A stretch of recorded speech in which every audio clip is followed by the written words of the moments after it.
Hey guys, and welcome back to another video. Today I wanted to look at a Sanguine Depths plus 15 that I did on my Balanced Druid, where I did 7.5k overall DPS. So this is the second key that I've watched back of myself on a Balanced Druid. Again, the reason I do these videos is to mostly to teach myself, right? To see if there's anything that was happening in the dungeon that I didn't pick up while I was playing the game because I was thinking about other stuff that I might pick up while I'm doing this commentary video. So the main reason for this video is purely selfish. I'm just trying to help myself get better.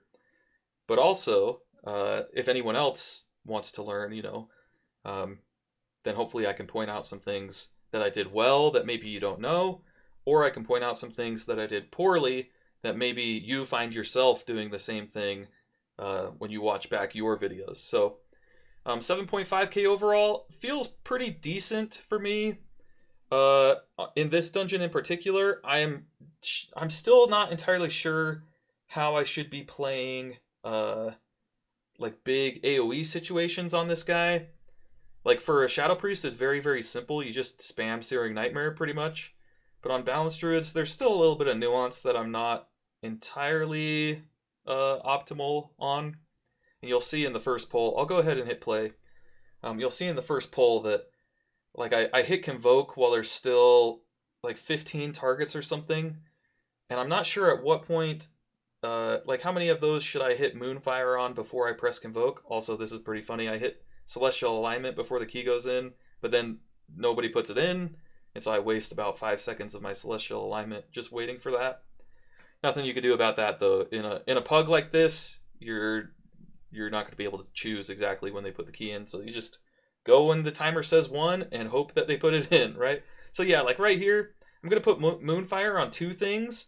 I'm going to pop Celestial Alignment here in a second. Right after I get over 30 Astral Power is when I popped it. I should have... Okay, let me pause real quick and I'll just say, going into this poll, what I should have done is Sunfire and then put Moonfire on a couple things, maybe 5 things. That's just an arbitrary number I'm throwing out there. And then once I've got like 5 Moonfires out, I should spam Wrath because it's the shortest cooldown that's going to generate Astral Power for me. Oh, also I should so I should spam Wrath, and then as soon as I get to like, you want to have high Astral Power when you go into your cooldowns. I popped my Celestial Alignment when I had 35 Astral Power, which means I only get 1 Star Surge out of my Celestial Alignment. What would have been better, probably, is just break 50 Astral Power, and then press Celestial Alignment, and then press Starfall, and then after I'm Starfalling, I can start spamming my, doing my other stuff, like hit Convoke, and then spamming Lunar Strikes, or Starfire, I think it's called. I think it used to be called Lunar Strike. Anyway, so that's what I should have done, I think. I think I misplayed that a little bit. The other thing is, like I was saying, it's kind of weird pressing Convoke into a really big pack like this, because it feels really bad when all of your, or not all, but a lot of your Convoke spells get soaked up by Moonfires, right? When you press Convoke as balance, you get 16 spells, and when you're going into a pack of, let's say, 10 mobs, if none of them have Moonfire on them, then you could potentially cast Moonfire 10 times out of the 16 spells that you get from Convoke. And that feels really bad, right? So one thing that I was trying to focus on coming into this dungeon, if anyone watched my previous video where I played Balance in Mists, a big thing that I mentioned in that video was that my Starfall uptime was not great, right? I would like to have Starfall active. From what I've heard, you should have Starfall active anytime there are 2 or more targets that you're fighting. At least with the talents I'm running in Mythic Plus. So I would like to, like right now, I would like to have Starfall active. There's 2 targets, but I don't. And so that's one thing that I was focusing on in this key. I just pressed Starfall right there to get it back up. And then I Star Surge right there. Maybe not the best choice because I'm not going to have enough Astral Power. And then I Star Surge right there, which is fine because we're down to 1 target at this point. So maybe it's fine. But yeah, so throughout this key, I'm gonna try and keep an eye on my, like I said, my starfall uptime. And then something else I'll mention. Let me pause real quick. You'll see this glowy Weakar right here. This is one that I made. It just tracks your primordial arcanic pulsar. So your legendary as a balanced druid, as a Night Fae balanced druid at least. I'm not sure. I think that Venthyr Moonkins play Ravenous Frenzy even in keys, but I could be totally wrong, so don't take my word for it. At least as a Night Fae, Arcanic Pulsar is the best choice in all content. So I made this Weakar that tracks it. For anyone who doesn't know, your Pulsar will stack up to 10 stacks, and then the next time you spend Astral Power, it'll proc. So it's technically 300 Astral Power that you have to spend, but the way it tracks it is just in stacks. Every time you shoot a Star Surge, it gives you 30. So if you're at like 290 and then you shoot a Star Surge, the next 10 will go towards this. It'll reset it down to 20, which is the leftover 20 from the 30 from your Star Surge, right? And then after that, it'll be at 1 stack, right? It'll say 1 stack, 20. And then every time you cast a Star Surge, it'll go 20 to 50 to 80, all the way up to, I think that would put you at 290, right? And then once you're at 290, this will say 10. It'll glow like this. And then you know the next time you spend Astral Power, either Star Surge or Starfall, it'll put you in Celestial Alignment, right? So what I'm doing here is, you can see I've got 53 Astral Power as soon as the Starfire finishes, but I'm not pressing a Star Surge because I want to bank Astral Power until I get over 90, so that, because I'm about to enter Celestial Alignment. So as soon as I get over 90 Astral Power, I'll cast my first Star Surge, which will proc the buff, and then I'll get 2 Star Surges immediately while I'm in Celestial Alignment. So let's watch real quick. I'm pretty sure that's the way you want to play with this legendary. I think it's better to, like, I'm better off casting these 2 Star Surges inside Celestial Alignment. I think that just makes sense. Like, why would I use my first Star Surge when I get to 30 and then be in Celestial Alignment while I try to save up enough? Yeah, this is definitely the way to go, because I got my first Star Surge and then 3 more over the course of that Celestial Alignment window. Well, so the 2 more immediately and then 3 others, so like 5 total in that Celestial Alignment window. So yeah, I think that's what you want to do. If anybody wants this Weakara, by the way, just leave a comment and I will upload it to wago.io and leave you a link. It's pretty simple though. It just tracks the stacks on this buff. It has a white number until you get to 8. Once you hit 8, it turns green and gets a little bit bigger. And then once you hit 10, it puts the glow around to let you know that you're about to get into the Celestial Alignment window. It's a nice little thing that I think is not a huge difference in DPS, but it's definitely something that, I mean, you can track it, so why wouldn't you? And it is an increase, so it's good to keep an eye on it, right? So next we're going into a Gluttonous Tick pack. This is a really rough one on these affixes in particular. It's Tyrannical, Inspiring, and Quaking. That's one other thing I should mention. In my last video, I talked about how I needed to get a Quaking tracker. I still do not have one. So you'll see a couple Convokes over the course of this key that get interrupted part of the way through because we get quaked right after I press the button.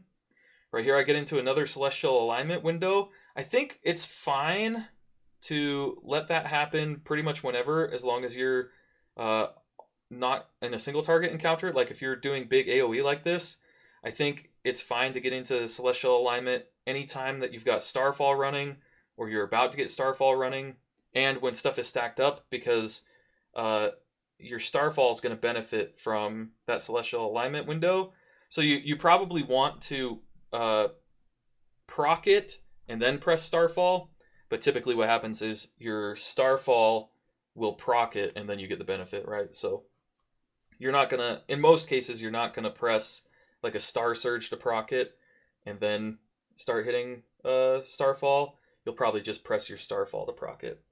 The other thing I'll mention is that when I play Balance Druid has really good off healing. Oh, that's one other thing I should mention. Sorry for pausing again, but you'll see I'm in Celestial Alignment right now. I procced my Legendary before we pulled the boss. This was a bad move. What I should have done is not cast a Star Surge. I should have saved that 10 stack of my Legendary, not cast that Star Surge on the last thing that died, and then as soon as we started the boss, I should have waited for Convoke to come off cooldown, and then I could have pressed my my Star Surge to get into the Celestial Alignment window, dump as much Astral Power as I can so I get down to 0, and then press Convoke, and that would have been more DPS right here. Instead, what I'm probably going to do is press this, Star Surge, and then, oh, we Lust right here, so maybe it's a good thing I waited a little extra long, and then I press Convoke. So, the other thing I'll mention, we play this boss fight really poorly. It's on the Hunter, so I know I don't have to soak it. He goes over in Turtles, but then the next two will go on the Holy Paladin, and they just don't get soaked, really. So all three of us are standing at range. We've got a Hunter, a Shadow Priest, and a Balanced Druid, so all three of us are going to be pretty far away. I hit our healer with an Innervate right there because we're about to take a lot of damage, and our healer is less than half mana. But yeah, because we're so far away, anytime the Juggernaut rush comes out, we're going to have to run in, right, pretty far to get in the way.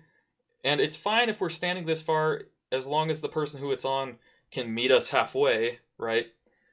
And at this key level, they can just two-man soak it, the tank and the healer, and we don't have to soak it at all. But you'll see on the next Juggernaut rush, all three of the ranged DPS try to run into it. Right here, I Stampeding Roar to get us further away. The added benefit of Stampeding Roar is that it puts you in bear form immediately, which is really nice for that mechanic specifically because I'm going to take less damage when I'm in bear form. At least you get more armor when you're in bear form. I'm not sure if you just straight up take less damage or not. So I try to get into bear form anytime there's a dangerous ability that's going to hit me. So yeah, like right here, all three of the ranged DPS tried to run into that Juggernaut rush, but the healer didn't run out at all, so we had to run pretty far to get there, and we didn't get there in time, so they just two-man soaked it again, which was fine because they didn't die. And then I'll mention something else about my trinket that I just used, Ebon Soul Vice. I read the tooltip, and turns out it does more damage if you use it on lower health targets. So it'll put a dot on whatever you use it on, and the dot lasts 12 seconds, but the dot's duration increases based on how much health the enemy is missing. So, like, right there at the end of that boss fight, I used it, and it put the dot on the target for 24 seconds instead. So, that's just a small thing that I know that Ebon Soul Vice is not the trinket you want to be running as a Balanced Druid. I'd much rather have, like, either the Bell or an Unbound Changeling or something like that. But I don't have those, so Ebon Soul Vice is my best option, and it's good to know how to play around it, right?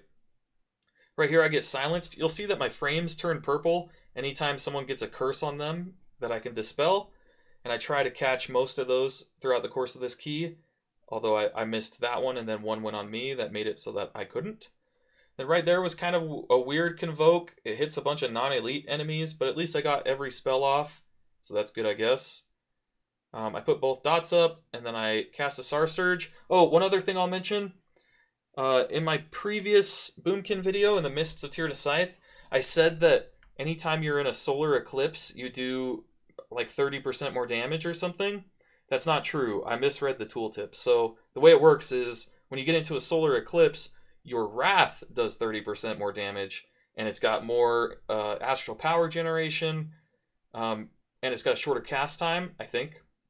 But all your other damage doesn't get that increased damage buff, right? So, like in Mists of Tyr to Scythe, you saw me pressing my two Starfires and then using my Star Surge, saving a Star Surge for my solar eclipses. But that's not actually what you want to do, because your Star Surge is not going to benefit from the solar eclipse. So, and then again, this is another moment where I used my legendary without having a lot of astral power banked up. I think in pretty much any lieutenant scenario like this, especially where it's just one target, if you can save up more than 90 astral power before you proc your legendary, that's the way to go, because you get your 2 immediate star surges, and that's beneficial, I think. Right here I use Ursol's Vortex. Um, the idea behind this, I did it earlier. If people were paying attention, you would have seen that I cast Ursol's Vortex on a group of ticks earlier. But it's pretty much a waste. The idea behind it is that I'm trying to use my class utility. I'm trying to get used to my class utility, right? I want to be able to, I want to know all of the utility buttons that I have and have the muscle memory to be able to press them whenever I need them and things like that.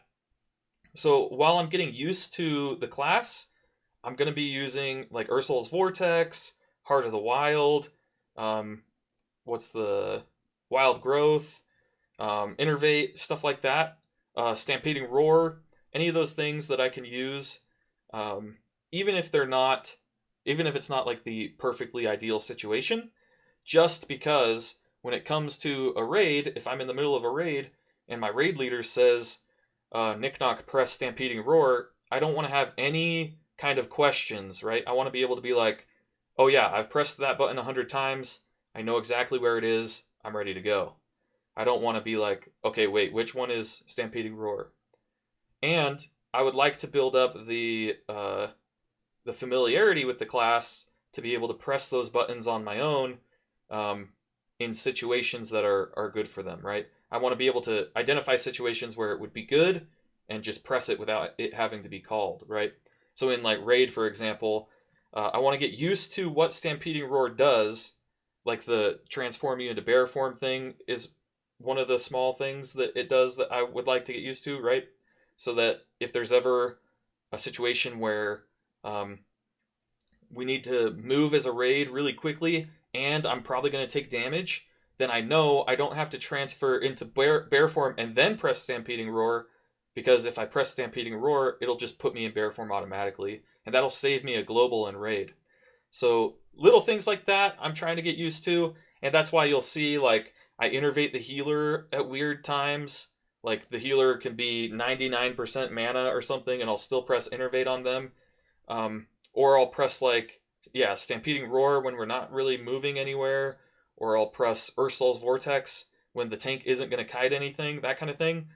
It's not because I'm, like I said, it's not because I'm trying to just press those spells at bad times. It's because I'm just trying to, build up the muscle memory, like I said, and press those spells enough that I get used to pressing them, right? The big one for me, especially, that is going to be really hard to practice is Rebirth, right? My battle res button, because in most of the stuff that I do outside of raid, people don't die very often, especially in like a 15 key like this, when it's not super hard for most people who are doing it. There are very few situations where people are just going to drop dead, but that's another one of my class utility buttons that I should get used to pressing. So there's my little rant about class utility and how when you're playing a new class, that's something that I would suggest. So like right here, I hit a Wild Growth. It's probably better to just finish off the boss right here, just keep doing damage, and now hit a Regrowth, or a Wild Growth, I mean. But I'm trying, like I said, I'm trying to identify situations where it might be nice. So like right there, everybody was about half HP or so. So I hit my Heart of the Wild and I hit a Wild Growth to help with healing, because like I said, in a raid scenario, that might be something that is actually worth doing instead of just like suboptimal like it was here. Okay, so like I was saying, that's something I would suggest for anybody who's picking up a new class and trying to, be able to play it at a higher level. What I would do is go through your spell book, find the spells that you've heard talked about. Like if you're playing a shaman, go find Capacitor Totem. If you're playing a hunter, go find your Binding Shot, stuff like that. And then start using them in keys, even if it's not the best time to use them. Obviously, try not to like troll your friends, right? Don't like typhoon stuff away when there's no reason to. But yeah, like I think that's a really good way to learn how to use your class utility and build up the muscle memory, which is a really, really big thing in my opinion. Having the muscle memory to press your spells as soon as they're called for is really, really nice. So, right here we're fighting this Remnant of Fury and this Research Scribe. Nothing to say about this really. This is just all the trash going up to Tarvold, I think the boss's name is. Some of this trash will cast things like this Explosive Anger that just went on me.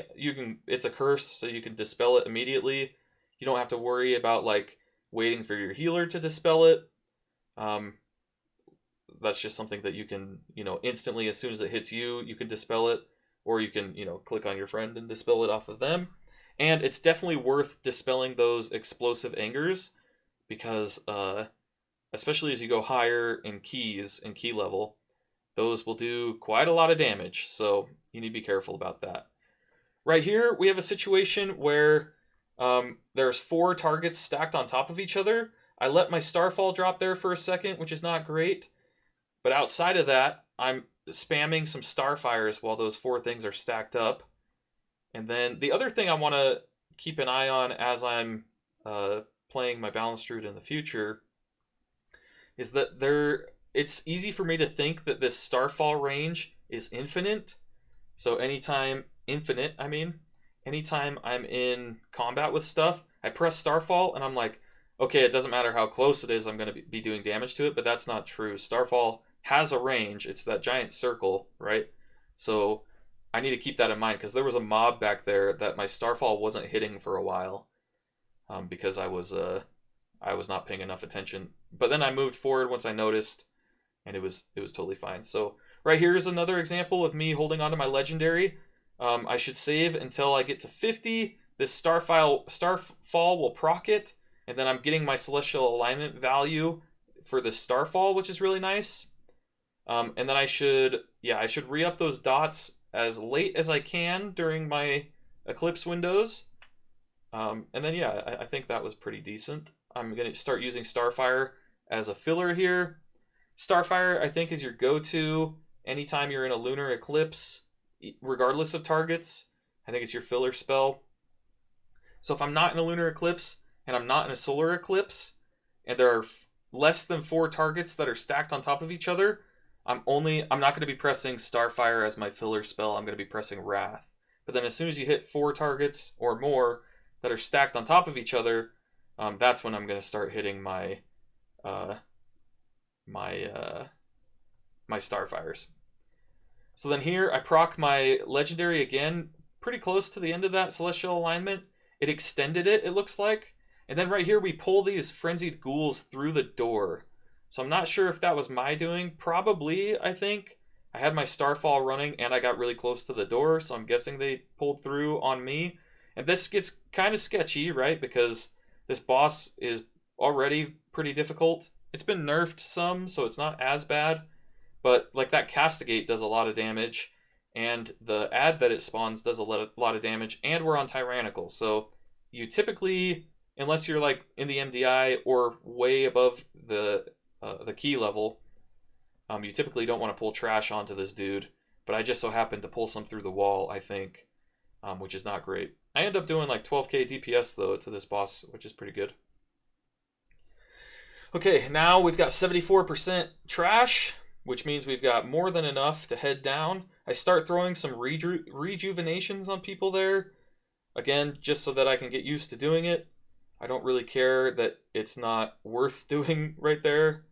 Although I do heal them from their fall damage a little bit, so who knows? Maybe that's some good value. But I'm just trying to remember all the things that I can do. There's like so much. It's really funny because Shadow Priests have very little utility. There's like very few times where you're going to want to cast your utility spells. There are exceptions to that, especially in Mythic Plus. Like, it's good to be casting Vampiric Embrace just for the passive healing. It's 1 global, and it does like, pretty decent healing depending on how much damage you're doing. So it's good to be pressing that, but outside of that, Shadow Priests don't have a ton of utility, right? But Boomkins have so much. Boomkins can do so much stuff. So uh, I don't really have to think about my utility on my Shadow Priest because I have very little. But on my Boomkin, I'm constantly thinking about, okay, what ways can I help my group that aren't damage right now, right? So my Wild Growths, my Rejuvenations, my Ursol's Vortexes, even like Entangling Roots is one that I don't use very often that I should look at using more. And then Typhoon, things like that. Even Hibernate, like in Mists of Tyranid Scythe, uh, or any dungeon with beasts, but Mists of Tyranid Scythe specifically, whenever those foxes come out on Mistcaller, the second boss, I try to hibernate those every single time because it's super easy and you can spam it. So if your hibernate breaks, you can just turn and hibernate again. Although, I mean, you would rather not break your hibernate because it's a waste of a global. It's a global that does no damage. So the boss fight is going to take longer for every global that you press that does no damage. So here I cast another Wild Growth just to help top us all off. And then my Innervate just came off cooldown. All of my cooldowns are up, so let me pause and talk about what I think is the best move here. So I've got 78 Astral Power. My Celestial Alignment is off cooldown. My Convoke is off cooldown. My Troll Racial is off cooldown. My Cube IQD is off cooldown. And I'm one Starfire away from being in a Solar Eclipse. I think probably the best choice here, there's two things that I can really think of. Either one, I just spam Wraths until I get over 90 Astral Power, and then I press my Troll Racial, my Cube, and my Celestial Alignment all at the same time, dump my Star Surges, and then press Convoke. Or the alternative, which is press Starfire again, so that I get into a Solar Eclipse, and then while I'm in the Solar Eclipse, I can press a couple more, those last couple Wraths to get over 90 Astral Power, and then once I'm over 90, that's when I hit my Celestial Alignment and my Troll Racial and my Cube or whatever. I think the second option is better. I think just spamming Wrath here is not as good, just because, one, Wrath is going to generate less Astral Power outside of a Solar Eclipse, and two, it'll do less damage outside of a Solar Eclipse, right? As soon as I get into a Solar Eclipse, every one of these Wraths is going to be better. So I think what I should have done here, yeah, is press this last Starfire, cancel this Wrath, probably cancel the Wrath before it as well. I should have gone Moonfire, Sunfire, Starfire, Starfire, Wrath, Wrath, Wrath until I get over 90, and then pop cooldowns. But instead, I Moonfire, Sunfire, Wrath, Starfire, Wrath again. Not really sure why. I think, like I said, I'm just trying to get over 90 Astral Power. But yeah, I cancel that Wrath even because of the Quaking, so not great. And then here you should see I get into my cooldowns. I'm going to press my Convoke as soon as I can get back in melee range. There we go. And it does, pretty decent. No full moons, which is sad. But what can you do? That's just the luck of the draw. And then I'm trying to get used to moving while casting, while Starfall is active. So it's a really nice thing to be able to do. So I would like to be able to recognize when I'm in Starfall more. It's not super hard to tell, right? Because you can see all the stars falling. But especially when you're not familiar with like where all your buttons are and you're watching your weak auras like crazy, it could be hard sometimes to spot it. The other thing I'll mention right here, my Celestial Alignment is about to fall off. So is my Sunfire. But 2.1 seconds left on my Sunfire is more than the 1.5 seconds left on my Celestial Alignment. So what I would like to do is not press Sunfire again until after I'm outside of this Celestial Alignment. Let's see. So yeah, I pressed it right there at the end when my Celestial Alignment had like less than a second on it, which I think is a DPS increase. If you're re-upping your dots during those Eclipse windows, it's a damage loss than if you're pressing all of your empowered abilities from your Eclipses, right? So if you're in a Lunar Eclipse, then it's better to be pressing, Starfire. But if you're in a Solar Eclipse, it's better to be pressing Wrath. The only time that's not true is when you are, when your dot doesn't have enough time left on it to be up through the entire eclipse, right? If your dot has, let's say, 5 seconds left on it, but you're going to be in the eclipse for 10 more seconds, you should press the dot and then continue casting your eclipse spells, because having uptime of your dot is more important than pressing all of your eclipse spells only. So right there is a good example. So I pressed Stampeding Roar for 2 reasons. One, I wanted to get in bear form because that damage was about to come out. And 2, it helps everybody run around and collect those orbs, right? So right here is another time where I feel a Heart of the Wild Growth would be really nice. I do hit Wild Growth, but I do not hit Heart of the Wild. Honestly, doesn't matter because there's no damage. So the healer could just sit there and heal us up anyway. This next pack is going to be a little sketchy. I do press Heart of the Wild right there. Because I was thinking that our healer had like no mana. We were about to go in a pretty sketchy pack, so I was going to press Heart of the Wild and then help heal this. But I think I kind of just didn't. Heart of the Wild lasts a long time. Dang, it's like a 40-second buff or something. That's crazy. So yeah, I think you get you have Gift of Ysera, I think, if you're playing. Maybe you don't unless you're playing Resto, but I thought Resto Affinity Balanced Druids got Gift of Ysera as well. And if that is the case, then Heart of the Wild will increase that healing when you're just chilling, and you can just press Heart of the Wild and it'll do stuff, right? Although it's not great. So right here I'm at 8 stacks of my Arcanic Pulsar. I just hit 9, so we'll see if I hold this last stack. I should get to 10 and then hold it.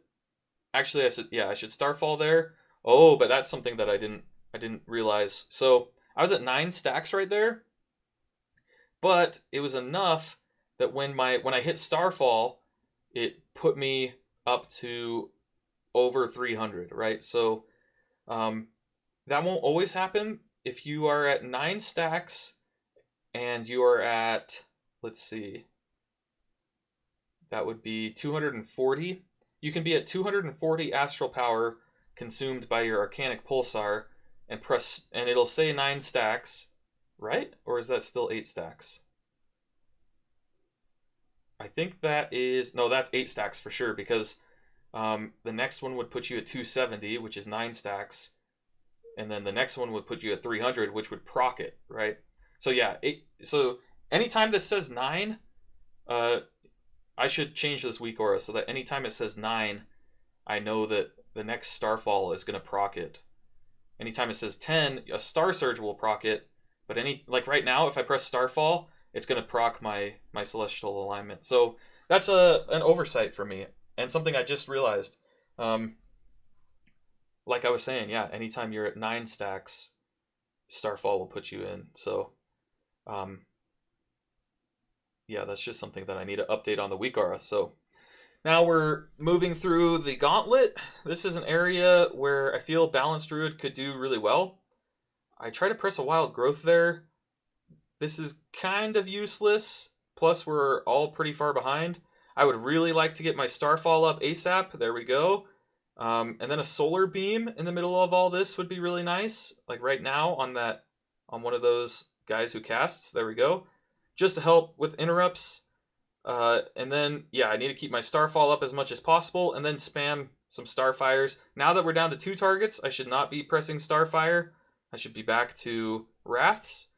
Right there, I let Sunfire fall off. I got into a Lunar Eclipse, and then I pressed Sunfire. That's incorrect. I should press Sunfire and then get into the Lunar Eclipse. And then now, I've got 10 stacks on Arcanic Pulsar. I put a Rejuve out on the tank, just because we've got some downtime. And then, yeah, this next this next Starfall will put me in Celestial Alignment, which will be now. And then I should have put a Sunfire on General Call before I got into that Starfall. And then I'm just single targeting General Call at this point. I should be casting Starfires here to try and get into a Lunar Eclipse instead of casting that Wrath. I put down another Vortex right there, even though stuff is not going to move too much. Tank almost goes down, but manages to stay alive. That's nice. We do get into a solar eclipse right here, and then I barely get into this gloom squall in time. Actually, I think the boss phased before the gloom squall cast went off. I dodge out of that craggy fracture thing. There are some things in this this affix setup is really kind of rough in this dungeon in particular, because it's already a lot of tight spaces. Like, you've got halls like these, which are not very wide. You could fit like 3 players across with those quaking circles, but that's it, right? So 2 people are going to have to move somewhere else. And especially on like this last boss, there are going to be some times where if you get quaking, like when it's casting Gloom Squall, that's going to be really sketchy. It's probably worth it to just stack in the circle and try to spread out in the circle. There's probably enough room to make like a 5-way Venn diagram around the edge of the circle. But yeah, I really like dungeons that make positioning like this a mechanic and force you to think about where you're standing. Although there are some really punishing... see, that's one of those convokes that got canceled. That's a really big feels bad, man. But yeah, I think there are affixes like this, like Sanguine in Sanguine Depths is not great. Quaking in Sanguine Depths is not great. Storming in this dungeon is not great. So it can just make this dungeon really hard. This week I feel like is not great for this dungeon, but we're doing it anyway, right? So this is going to be the end of the boss fight. There's about 10% left. So I'll talk about a little bit what I'm trying to do. I get into a solar eclipse here. I need to press this Sunfire before my solar eclipse finishes because the difference is too big. I do, and then I should be spamming Wraths. It's about to hit 100 energy, so I'm going to need to run back here, stand with Gloom Squall. And then here I notice I'm at 10 stacks, so I'm saving up until I get enough to spam 3 Star Surges, which is right now. So I should hit Star Surge 3 times. I get another Starfire out for no reason, and it doesn't even go off because the boss teleports behind me. Nothing personnel, kid. And then I start spamming those Star Surges. And yeah, this is going to be pretty much it. I could hit a Stampeding Roar right here to help everybody. I could hit a Heart of the Wild with some Wild Growth, which is what I do, actually. Not the best choice as far as damage goes, especially because there's not a whole lot of damage that's going to come from the boss in the next little bit. Like, we had that Gloom Squall, but that's it, and we're already going to take less damage from it. So I could have just let the healer heal us up at that point, but like I said before, I'm trying to, build up muscle memory for my class utility. So that's going to be the end of the video. Like I said, 7.5k overall. Not great. Could have done more for sure, but also I'm still learning. Hopefully you guys enjoyed this. If you liked the video, make sure you click the like button. If you really liked it, feel free to subscribe. Check the Discord, or check the description for a link to my Discord server if you want to come hang out. And I will see you guys in the next video. Peace!